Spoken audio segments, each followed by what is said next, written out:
Du marché. Accueillons Romain Daubry qui est avec nous en duplex, membre de la cellule info d'experts de Bourse Direct. Romain, je reprends les propos d'Aymeric Didet qui est avec nous en plateau. Le marché est-il une poudrière? Enfin, je veux dire, aujourd'hui, effectivement, on est du bon côté, ça se passe bien, on gagne 2%, c'est impressionnant, mais ces mouvements erratiques, là, qu'est-ce que ça nous dit quand même de l'état d'esprit du marché en ce moment, Romain? Bonjour Grégoire, bonjour à tous. Ça nous dit effectivement que le marché est très nerveux, il n'est pas très sain. C'est pas un comportement très sain de marché. De faire des allers-retours comme ça, on voit des mouvements là qui sont un peu plus canalisés à la hausse, mais on a assisté la semaine dernière à des mouvements extrêmement erratiques, notamment sur les indices américains, avec des écarts de 200 ou 300 points en quelques minutes. Donc c'est prouve que le marché n'est pas très étayé, qu'il se cherche un peu et qu'il est un peu désorienté. Alors maintenant, selon l'horizon de temps à laquelle on se place, voilà, je crois qu'à moyen long terme, c'est pas très bon signe. Donc à quelques semaines, c'est pas très bon signe pour le marché. À plus court terme, à plus bref horizon, je pense que c'est il y a plutôt des signaux qui se mettent en place intéressants. On évoquait ensemble la semaine dernière le fait qu'il y ait une diminution de la pression baissière. On voit qu'il y a eu un petit touchdown, on va dire, une dernière accélération à la baisse, et puis manifestement se mettent en place les conditions d'un rebond. Il y a quelques éléments qui le laissent à penser. Graphiquement, il y a des configurations qui le montrent, non seulement sur les indices majeurs, mais sur pas mal de valeurs sur lesquelles on pourra revenir. Et puis on voit que l'or se détend. On évoquait les divergences haussières qui se mettaient en place aussi, des indicateurs graphiques qui n'étaient pas d'accord avec les prix. Les prix formaient des plus bas et les indicateurs graphiques indiquaient eux des plus hauts. Donc voilà, ça a l'air de se matérialiser. On évoquait aussi tout le calendrier économique, macroéconomique et politique qui ont l'air de s'orienter vers une détente, et puis la volatilité qui se détend aussi. Donc on a manifestement à court terme là les conditions d'un rebond possible. Alors selon l'horizon de temps à court terme, entre 6 et 13% pour les meilleures performances possibles sur les indices dont l'Europe pourrait profiter notamment. Les indices américains pourraient rebondir aussi, et si on passait sous 1,2214 sur l'euro, peut-être que l'Europe en profiterait même encore un peu plus. Donc voilà, mais voilà, c'est plus pour moi un rebond technique dans un marché qui globalement est dans une structure de baisse, et pour l'instant le petit mouvement aussi auquel on assiste est légèrement accompagné par des positions ouvertes. Donc on peut détailler tout ça en tout cas si vous le voulez. Ouais, bien sûr, restez avec nous Romain, mais on parlera aussi de quelques valeurs, effectivement, comment jouer ce rebond. Alors on peut jouer l'indice CAC 40, mais certains aiment aussi jouer des valeurs ou investir même plus précisément dans des valeurs spécifiques. On va en parler avec vous Romain, et puis Aymeric, je voulais qu'on dise un mot d'Ubisoft. Ubisoft plus 8%. Alors le démarrage spectaculaire visiblement du dernier jeu Far Cry 5.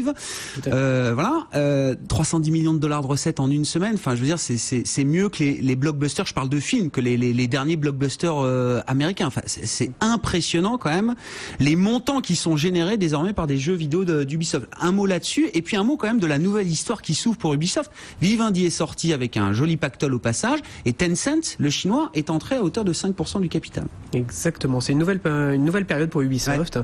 Finalement, ils ont quelque part un peu gagné leur bataille, leur histoire.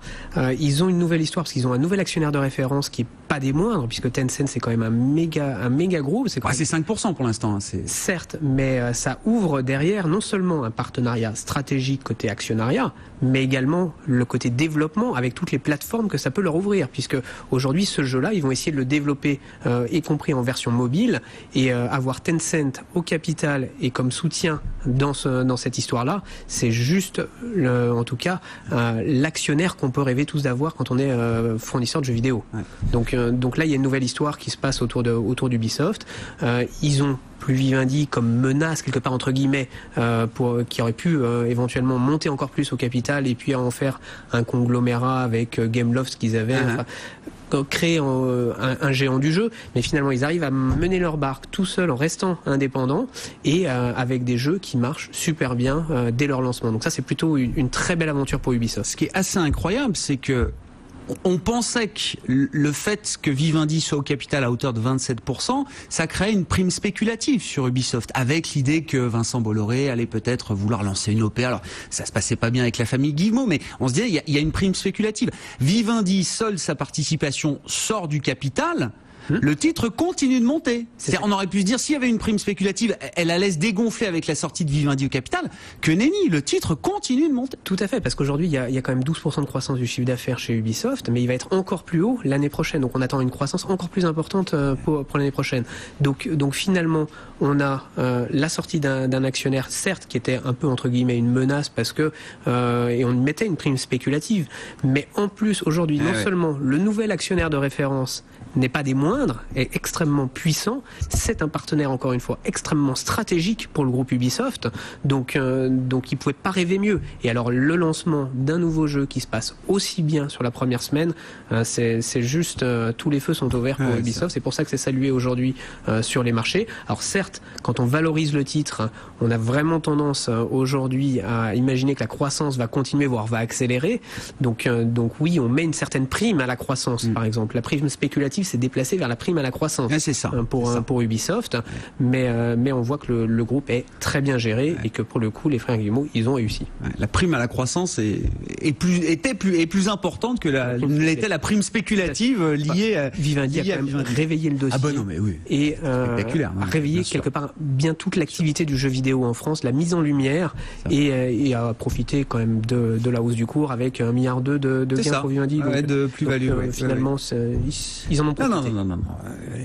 Il n'a pas mis la main sur Ubisoft, mais il réalise un coup financier magistral, effectivement, de ce point de vue-là. Ubisoft qui gagne plus de 8%. Romain Debré, je vous redonne la parole. Je ne sais pas s'il y a quelque chose à dire de votre point de vue sur Ubisoft, mais dans le détail, si on rentre un peu dans le détail du marché, là, sur quel type de valeur est-ce que ça vous paraît intéressant d'investir aujourd'hui, au regard justement de l'ambiance générale et de la configuration que vous décriviez? Alors, court terme, possible rebond, attention à plus long terme, enfin sur quelques semaines, quelques mois, on est encore peut-être sur un marché fragile de ce point de vue-là. Qu'est-ce qui peut vous paraître intéressant en ce moment à jouer, Romain?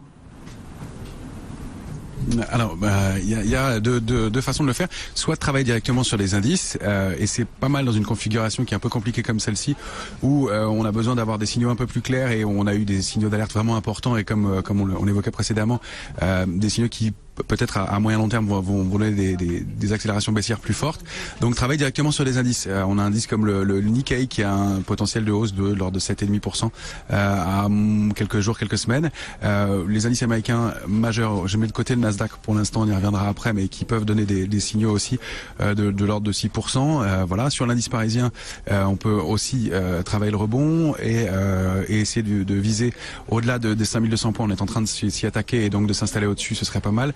On a quand même laissé un gap de 50 points ce matin, donc il faudra peut-être le combler pour consolider ce mouvement de hausse, mais de s'installer au-dessus de 5200 points pour viser alors 5350 points déjà. Oui, c'est des objectifs assez pas trop ambitieux, mais voilà, faire attention au point intermédiaire à 5320 points, environ 5317 points sur le contrat à terme sur l'indice CAC 40, sur le futur CAC 40, qui est un niveau clé sous lequel on avait accéléré et qui sera difficile à franchir.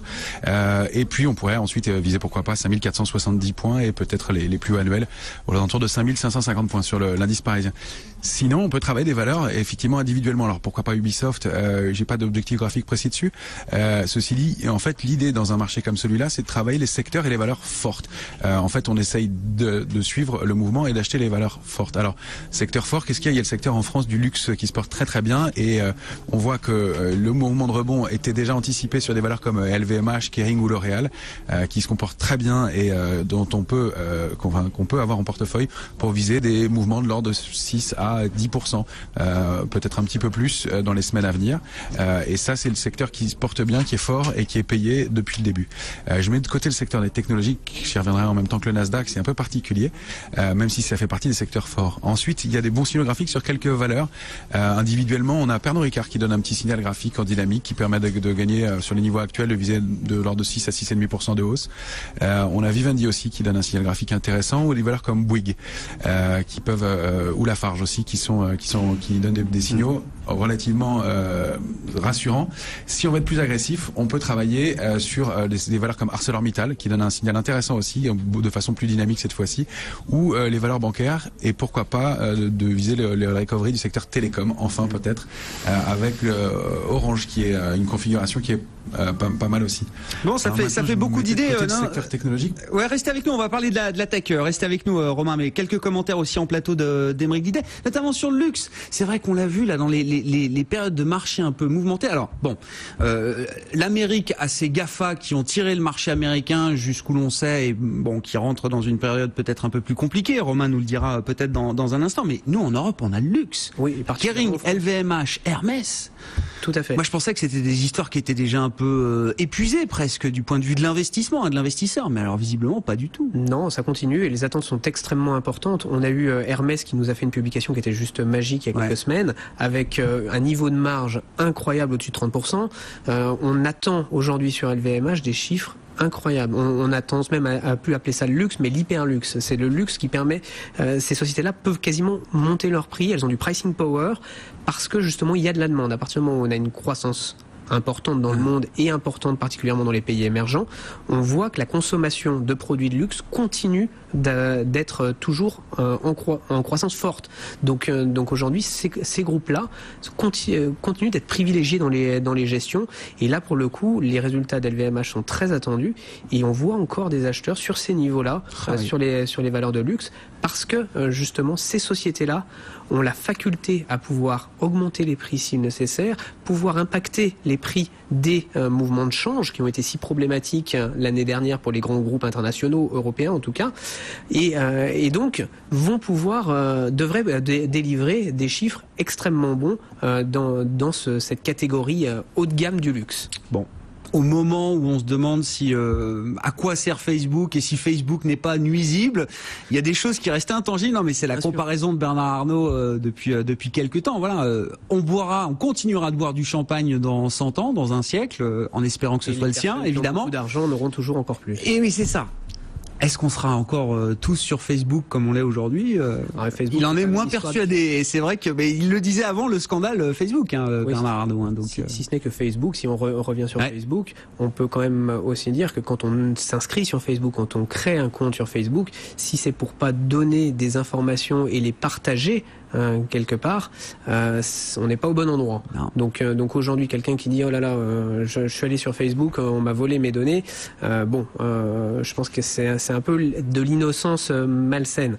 Donc aujourd'hui, oui, il faut réguler les données, ça c'est clair. On le voit, la réglementation européenne avance à grands pas sur ces sujets-là, mais encore une fois, quand on va sur Facebook, on sait qu'il faut pas être naïf. Mais bon, visiblement, il y avait quand même un besoin que les choses soient un peu plus claires et un peu plus explicites. Voilà, au moins maintenant, Mark Zuckerberg est en train d'avancer pas à pas dans sa communication pour admettre toutes ces erreurs cumulées dans le passé. Il s'en expliquera devant les congressmen la semaine prochaine. Donc bon, les élus américains qui ne manqueront pas de chercher à briller, évidemment, face à Mark Zuckerberg qui est devenu l'ennemi public mondial numéro 1 là en quelques jours. Sur la tech, Romain Dobré, qu'est-ce qu'on peut dire sur le Nasdaq et la tech? Là, vous êtes un peu plus prudent. En tout cas, vous mettez, c'est un cas d'investissement un peu à part aujourd'hui. C'est ce que vous dites, Romain. Ouais, bien sûr, tout à fait.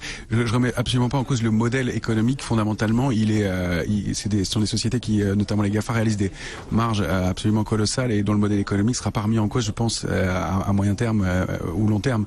Je parle vraiment d'analyse et de comportement plus graphique. Je constate que les configurations des valeurs en question sont moins attrayantes que certaines valeurs pour l'instant. Et on sait que le secteur technologique est souvent un secteur avancé dans les mouvements de baisse qui peuvent se produire. Et je trouve que les signaux qu'on a observés récemment de baisse sur le Nasdaq et sur ces valeurs-là laissent à penser que la correction n'est pas complètement terminée. Pour moi, je vois, compte tenu notamment des volumes qu'on a connus à la baisse, des dégagements de très grosses positions. Et on a eu des volumes colossaux. Ils sont accompagné un petit peu à la hausse, mais moins, et donc le mouvement de hausse peut se reproduire, le rebond peut se produire. On a touché des cibles graphiques basses sur ST Microelectronics notamment, même sur Facebook, elle a touché le bas d'un canal haussier et elle a l'air de rebondir dessus, donc c'est assez propre graphiquement parlant. Je crois que c'est plus des petites mains qui vont porter ces valeurs et les faire rebondir, donc on peut les travailler, mais à titre spéculatif, je pense que les grosses mains sont plutôt en train de dégager des positions et de façon assez significative. Donc pour pour se repositionner peut-être à moyen ou long terme. Mais c'est là où moi je suis plus mitigé sur ce secteur-là aujourd'hui. Si on regarde de façon, ça c'est plus général, le comportement du marché, on a eu, quand on a perdu 150 points sur l'indice CAC 40, 50 000 contrats ouverts en plus sur le contrat à terme sur l'indice CAC 40. Dans le rebond qu'on connaît là de 150 points sur l'indice parisien, on a 10 000 contrats qui s'ouvrent en plus. Donc il y a un mouvement de hausse, il est un petit peu accompagné, il est quand même pas très étayé et c'est pas très lourd comme accompagnement à la hausse. Donc j'y vois plus la possibilité d'un rebond, il faut pas le négliger et je pense qu'il est faisable et je vous dis encore quelques pourcents de hausse, mais je me méfie un peu de la suite. Par ailleurs, on a des signaux graphiques de long terme qui sont toujours baissiers et validés et pour lesquels il faudra vraiment du temps et des hausses significatives pour les invalider. Et puis enfin, ces signaux graphiques pointent vers le mois de juin, voire jusqu'à début août, pour donner des mouvements de baisse un peu plus prolongés. Donc jusqu'en juin, s'il faut se fixer un calendrier, évidemment, il ne faut pas être borné, mais jusqu'en juin, pourquoi pas accompagner ce mouvement-là à partir de juin et jusqu'à début août. Je serais beaucoup plus prudent et parcimonieux sur le marché. Merci beaucoup Romain, merci d'avoir été avec nous en duplex. Romain Dobrine, membre de la cellule info d'experts de Bourse Direct.